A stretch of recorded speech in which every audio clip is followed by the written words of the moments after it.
जम्मू काश्मीर मधल्या जवानांसाठी उन्हाळा अतिशय कठीण होता। सीमेपलीकडनं सांभामध्ये घुसखोरीचे 250 प्रयत्न आणि हल्ले झाल्याची नोंद झाली। मेंधारमध्ये जवानाची अमानुष हत्या आणि नंतर केरानमध्ये अतिरेक्यांच्या विरोधातली सैन्याची धुमश्चक्री।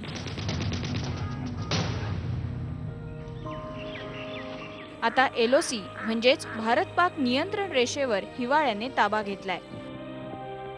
बर्फाची चादर पसरलेल्या एलओसीवरच्या सौंदर्याला आव्हानांची किनार आहे।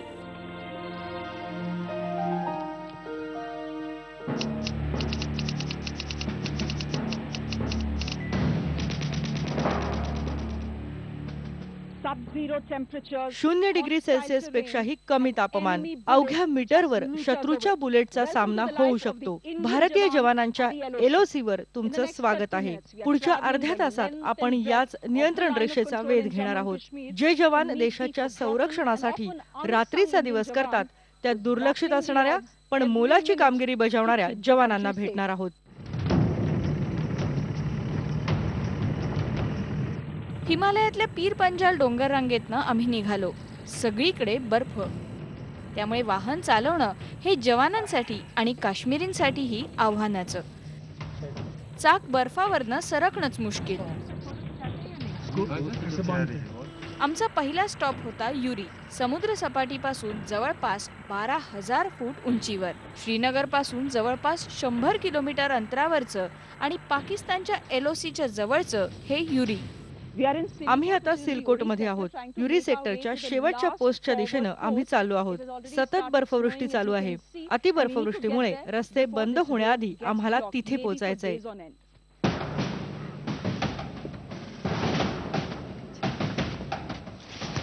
आर्मीकडून आम्ही बर्फावर चालण्याचे बूट घेतले आणि 40 मिनिटं डोंगर चढण्यासाठी सज्ज झालो।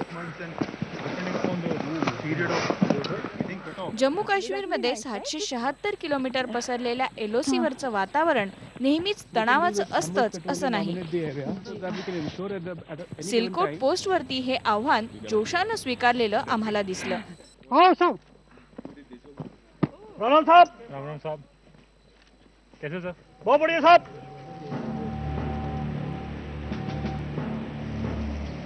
रुस्तम बटालियनचे जवान इथे तैनात आहेत। 3 पाकिस्तानी पोस्टवर ते लक्ष ठेवून असतात। काळोखे बंकर्स आणि त्यात 10 अंश सेल्सिअस पेक्षाही खाली आलेला पारा। अशा वेळी पाकिस्तानी पोस्टच्या हालचालींवरती लक्ष ठेवण्यासाठी सतर्क राहणं हे आव्हान असतं।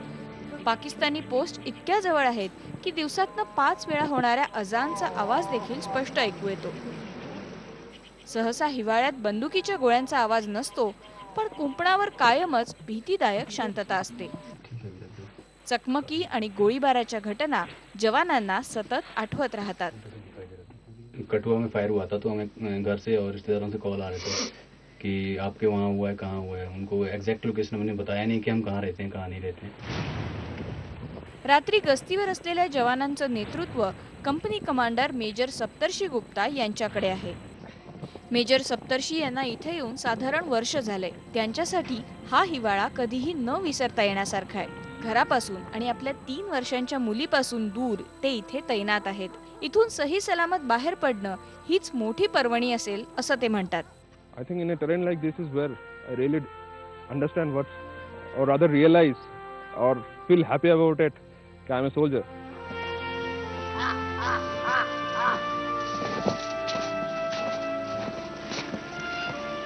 सीमेवर देशाचं संरक्षण करणं तेही 24 तास ही काही साधी गोष्ट नाही।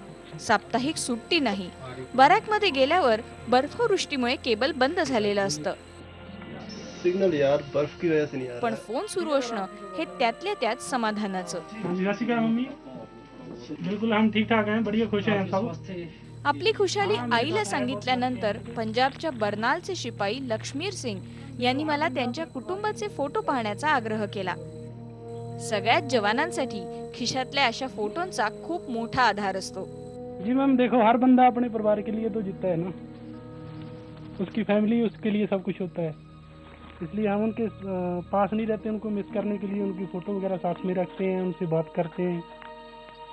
तो हर रोज यादें ताजा होती है। लॉन्ग टाइम नो सी, आपको कई दिनों से देखा नहीं। बहुतांश जवान आपल्या कुटुंबाला कित्येक दिवस भेटत नाहीत. वर्षातले जवळपास 9 महिने घरापासून लांब असतात. मुलांच्या जन्माच्या वेळी देखील कित्येकांना हजर राहता येत नाही. घरातल्या कठीण प्रसंगांच्या वेळी देखील ते शक्य नसतं. अशा वैयक्तिक बलिदानाला कोणतंच मेडल नसतं, पण अभिमान नक्कीच असतो. कुछ साल पहले मेरी मदर की डेथ हुई थी। उस समय हमारी एक तो यूनिट काफ़ी दूर थी यहाँ से। वहाँ से हम लोग पेट्रोलिंग से जाते थे, तकरीबन 15-20 किलोमीटर दूर जाकर फ़ोन करते थे। जब मैंने फ़ोन किया तो मुझे पता चला, तो उन्होंने ये नहीं बताया कि उनकी डेथ हो गई, उन्होंने ये बताया कि सीरियस है। तो उसके बाद मैंने कंपनी में रिपोर्ट की, मैं छुट्टी चला गया। लेकिन मेरे जाने से पहले तकरीबन 2 या 3 दिन पहले मेरी मदर एक्सपायर हो, तो मेरे को वही ज़्यादा याद रहता है कि मैं यानी कि आखिरी टाइम पर नहीं पहुँच पाया। वाइफ क्या बोलती है सबसे ज्यादा? वाइफ तो मिस ही करते हैं ज्यादा। हाँ जी। तो नहीं बोलते अब छोड़ के नौकरी आ जाओ वापस, बहुत हो गया? नहीं मैडम, छोड़ने क्यों नौकरी, हम तो सैनिक हैं और सैनिक होने का गर्व तो किसी किसी को प्राप्त होता है। एलओसीवरच्या 1000 पोस्टपैकी जवळपास 650 पोस्टचा हिवाळ्यात बाहेरच्या जगाशी संपर्क तुटतो. विरळ ऑक्सिजन असणाऱ्या उंचावरच्या सीमावर्ती भागात जवळपास 30,000 जवानांचं ऑक्टोबरमध्ये पोस्टिंग होतं. मे-जून महिन्यात बर्फ वितळायला सुरुवात होईपर्यंत त्यांना तिथेच थांबावं लागतं. भारतीय सैन्यातल्या शारीरिकदृष्ट्या सर्वात सक्षम जवानांना यासाठी निवडलं जातं.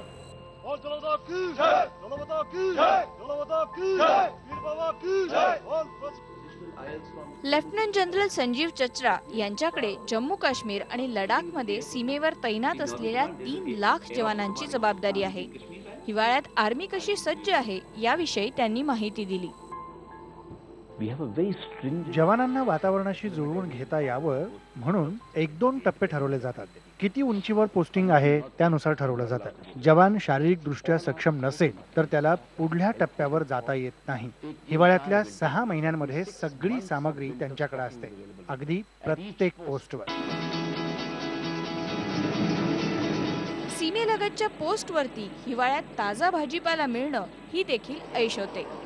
जवानांच्या तुकडीला लंगरच्या जेवणाची मजा चाखता येते आणि ताजं असेल तर येतेच येते. पण उंचावरच्या काही पोस्ट्सवर साठवणीतल्या अन्नाशिवाय पर्याय नसतो. आणि लान्स नायक एसपी बाबू यांच्यासारख्यांना तर जगण्यासाठी फक्त जोशच काफी असतो. बॉम्बे बॉम्बे बॉम्बे होगा मतलब ऐसा सिविल वनडे वर्ते हाँ कहाँ जा रहा सर? अंदर जाना सर. मद्रास युनिट 11च्या गेटवर तैनात असलेल्या बाबू यांना आम्ही भेटलो. अभी जाएगा ना, साहब से बात कर लेना ये करके. एसपी बाबू मूळचे बंगलोरचे. आयुष्यात इतका बर्फ त्यांनी पहिल्यांदाच पाहिला. बाबू यांच्याप्रमाणेच अनेक सहकाऱ्यांना रोज धार्मिक रूढी आणि परंपरांसाठी आंघोळीची सवय. पण या वातावरणात मात्र आंघोळीची सवय पार मोडावी लागली. पानी के लिए भी, नहाने के लिए भी इसको यही इस्तेमाल करते हैं. ये पीने के लिए भी इस्तेमाल करते हैं और नहाने के लिए इस्तेमाल करते हैं. अगर अच्छे धूप आने से हमको एक ऑनर लंच के बाद थोड़ा आधा घंटा पहले उसको पानी गर्म करके सब कुछ करके हमको 5 बाल्टी लेके आने से उसमें हम क्या लगेगा, आधा बाल्टी मिलेगा. सोल्जर को ठंड नहीं लगता? सोल्जर को लगता है. दिल छोटा होने का सब कुछ लगेगा. अगर दिल छोटा नहीं होगा ना, कुछ भी तूफान आना तो, सुनामी आना तो, कुछ भी आना तो हम उसको लड़ने के लिए भी तैयार है, सब कुछ करने के लिए तैयार है. और तो लगाओ, हो गया लगाओ. युद्ध नेहमीच शस्त्रांनी जिंकता येतं असं नाही, तर ते बाबू यांच्यासारख्या माणसांमुळे जिंकता येतं. शांततेसाठी जवानांसारखी प्रार्थना आणखी कोणीच करू शकत नाही असं म्हणतात. कारण सैनिकालाच युद्धाची खरी किंमत मोजणं म्हणजे काय हे माहीत असतं. या मंदिराच्या परेडमधल्या जवानांना गेल्या 12 महिन्यात शहीद झालेल्या 55 जवानांच्या मृत्यूचं शल्य बोचतंय. वर्षभरापूर्वी मेंधारमध्ये मृत्यू झालेल्या लान्स नायक हेमराज यांच्यावरचा अमानुष प्रसंग तर कधीच विसरता येणार नाही. भारतीय सैन्याचे वरिष्ठ अधिकारी आणि पाकिस्तानी अधिकारी यांच्यात 14 वर्षांनंतर चर्चा झाली. शस्त्रसंधीबद्दल काहीसा विश्वास तयार झालाय. त्यामुळे सीमेवर कदाचित चांगला परिणाम होईल. खास करके जो एलसी एरिया में जो लोग जो है जवान ड्यूटी करते हैं, बड़ी मुश्किलात जगह होती है. वहाँ पे एक ही परमात्मा का भरोसा होता है.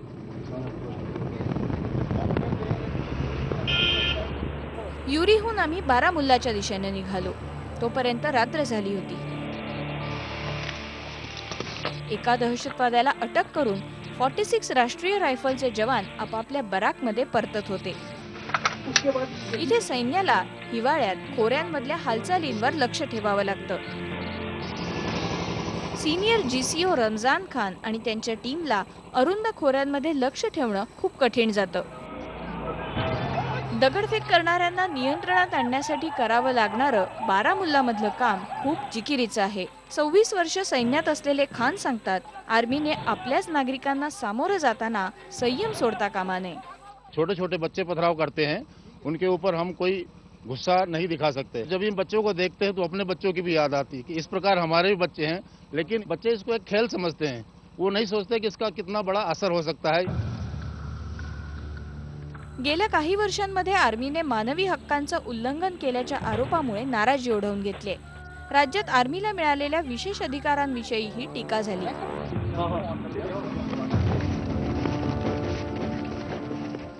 त्याचा सामना करण्यासाठी आर्मीने प्रयत्न म्हणून ऑपरेशन सद्भावना सुरू केलं. शाळा, व्यावसायिक केंद्र, महिला सक्षमीकरणासाठी केंद्र दुर्गम भागात चालवण्यावर भर दिला. जसं बोनियर मधलं हे काम कर्नल गौरव जैन मोठ्या अभिमानाने पाहत असतात, पण थोड्या अंतरावरून.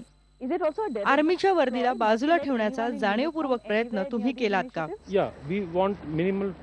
इथं आर्मीचा कमीत कमी वावर असायला हवा. महिला पारंपरिक वातावरणातून आलेल्या असल्याने त्यांना सुरक्षित करणं अगदी गरजेचं आहे. तुमचे जवान सांगत नाहीत का की महिलांना शिलाई शिकवणं हे आमचं काम नाही, आमचं काम सीमेवर संरक्षण करणं आहे? नक्कीच हा प्रश्न साहजिकच जवानांच्या मनात येतो. आम्ही जवानांना सांगतो, जनतेचा विश्वास आणि मन जिंकणं हे आपलंच काम आहे. मग ते त्यांना समजतं.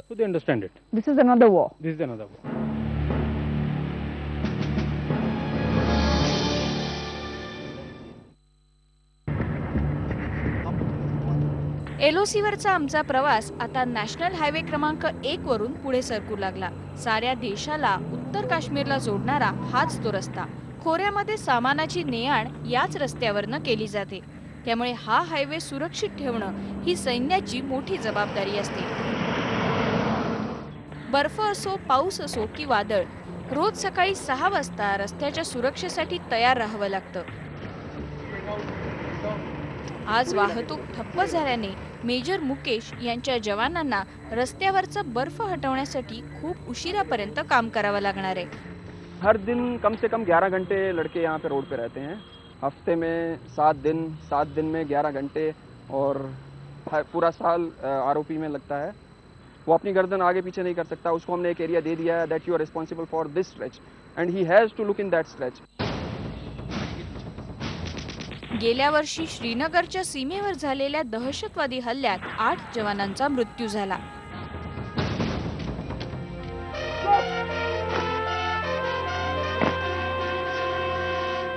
Also hailing from the infantry fighting arm and has done exceedingly well. Both of them are equally brilliant. रस्ता खुला करणं हे मोठं जिकिरीचं काम 7RR चे कमांडर ऑफिसर सांगत होते. And I'm really proud of my officer. घरातलं काम असल्यासारखं ते एकजुटीने करावं लागतं. गेल्या 5 वर्षांमध्ये अधिकारी आणि जवानांमध्ये ताण वाढतोय. मौसम आज खराब है, धुंद ज्यादा है, तो इन्फिल्ट्रेशन के चांसेस ज्यादा हैं. अधिकाऱ्यांची कमी संख्या, आर्मी जवानांच्या बदल्या आणि अतिकाम यामुळे हा ताण वाढताना दिसतोय. तोही देशातल्या सर्वात अस्वस्थ अशा प्रदेशात. Firstly, there are isolated cases. There are aberrations of not very many. सर्वात महत्त्वाचं ते एकटे पडतात. आपल्याकडे काही अवाढव्य सैन्य नाही. आपले सैनिक शूर आहेत, साधे आहेत. त्यांच्या खूप कमी अपेक्षा असतात. आपण जे टीव्हीवर पाहतो तेच जवान पाहतात, तीच वर्तमानपत्र वाचतात. त्यांच्या आकांक्षा वाढतायत, त्याविषयी संवेदनशील राहायला हवं. अगदी गरजांविषयी. पण मी तुम्हाला सांगतो, माझ्या आयुष्यात पाहिलेले हे सर्वोत्तम सैनिक आहेत. आपण आपल्या जवानांचा अभिमान बाळगायला हवा. हे तुमचं सैन्य आहे, ते तुम्हाला कधीच निराश करणार नाही. जम्मू काश्मीरमध्ये जवळपास 40% भारतीय सैन्य तैनात असतं. प्रत्येक गोळी झेलण्यासाठी आणि प्रत्युत्तर देण्यासाठी सतर्क असतं. कमान सारख्या पोस्टवर तर असतंच असतं. I'm at Kaman, which is the last Indian post before POK मी आता begins. कमान पोस्टवर आहे. This is one of the Bharat Pakistan मध्ये देवाणघेवाण होणाऱ्या 3 पोस्ट पैकी एक. आठवड्यातले 5 दिवस अमन सेतूच्या माध्यमातून दळणवळण होतं. अमन सेतू नाव शांततेचं प्रतीक आहे, पण प्रत्यक्षात सगळं आलबेल नसतं. एक वेगळ्याच प्रकारचं युद्ध इथे खेळलं जातं. Peaceful throughout the year, but there's a different kind of battle that gets played out here. Major Akash Singh अवघ्या 24 वर्षांचे आहेत. त्यांचे वडीलही सैन्यात होते. भारतीय सैन्याच्या तुकडीचं नेतृत्व करायचे. The banner which you see on the other side, that is basically written in. त्या बाजूला लावण्यात आलेल्या बॅनरवर उर्दू आणि अरेबिक मध्ये लिहिलंय पाकिस्तान से रिश्ता क्या. ते असं जेव्हा लिहितात तेव्हा आपण इथे बॅनर लावतो. मजहब नहीं सिखाता आपस में बैर रखना. हे अशा प्रकारे शीतयुद्ध सुरू असतं. So that is what the Cold War I'm talking about. युद्ध नसलं तरी इथे शांतता नांदते असं म्हणता येणार नाही, पण इथे भेट देणाऱ्यांना काही सुखद धक्के बसतात. ऐशोआरामाची नोकरी सोडून इथे तैनात असलेले सैनिक बघितले की कौतुक वाटतं. श्रीनगरमध्ये मी इलेक्ट्रॉनिक इंजिनियर झालेल्या मुंबईच्या अभिषेक कामतना भेटले. युद्ध आणि शांततेसाठी संबंधी आर्मीचे संपर्क अधिकारी म्हणून त्यांची जबाबदारी आहे. We are in Fauj, ma'am, so challenges are a part of life, ma'am, and we enjoy our challenges, ma'am. तो challenges में communication through करने का मजा ही कुछ और है, ma'am. You really feel happy, ma'am, doing something, wearing this uniform, ma'am. It's different, ma'am. जराही डगमगणार नाही असा अभिमान त्यांच्या वर्दीत आहे. हा अभिमान आम्ही LOC वर पाहिला आणि विश्वासही. श्वान पथकांनी आमचं अनोखं स्वागत केलं. सिलकोट मध्ये शेरू, कमान मध्ये पीटर आणि श्रीनगर मध्ये कॅमरान. कॅमरान तर आर्मी मध्ये बॉम्ब स्पेशालिस्ट म्हणून ओळखला जातो आणि इतर आपापल्या तुकड्यांचे संरक्षक म्हणून तैनात असतात, जवानांच्या खांद्याला खांदा लावून. Yeah, they are almost part of the unit. Like they have adopted us, and in turn we have adopted them. They are like our friends who can't speak our language, and they are always with us. They are like our shadow. LOC वर प्रचंड तणाव आणि धोका पत्करून युद्धाला सामोरं जाण्याची तयारी असते. युरीमधल्या हॉस्पिटलमध्ये जवानांची कायम वर्दळ असते. ऑक्सिजनच्या अभावी आजारी पडणं, अति थंडीमुळे त्रास होणं, विषारी दंश, फ्रॅक्चर्स यासाठी इथे भरती करण्यात येतं. डॉक्टर रितिका भाटिया यांचा विवाह आर्मी अधिकाऱ्याशी झालाय. त्या म्हणतात, जवानांवर औषधोपचार करण्यासोबतच मानसोपचार तज्ञ म्हणूनही भूमिका पार पाडावी लागते. Being with them, understanding their problems, sharing jokes with them, eating food with them, then they also open up and they are like, yes, they are able to tell their problems.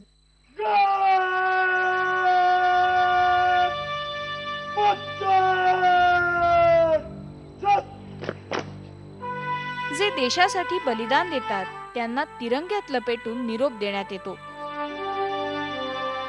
प्रसिद्धी किंवा सन्मानासाठी हे बलिदान नसतं. सगळं पणाला लावून देशासाठी कर्तव्य केलं पाहिजे असंच हा जवान म्हणतो. त्याच्यासाठी कर्तव्याशिवाय काहीच मोठं नसतं.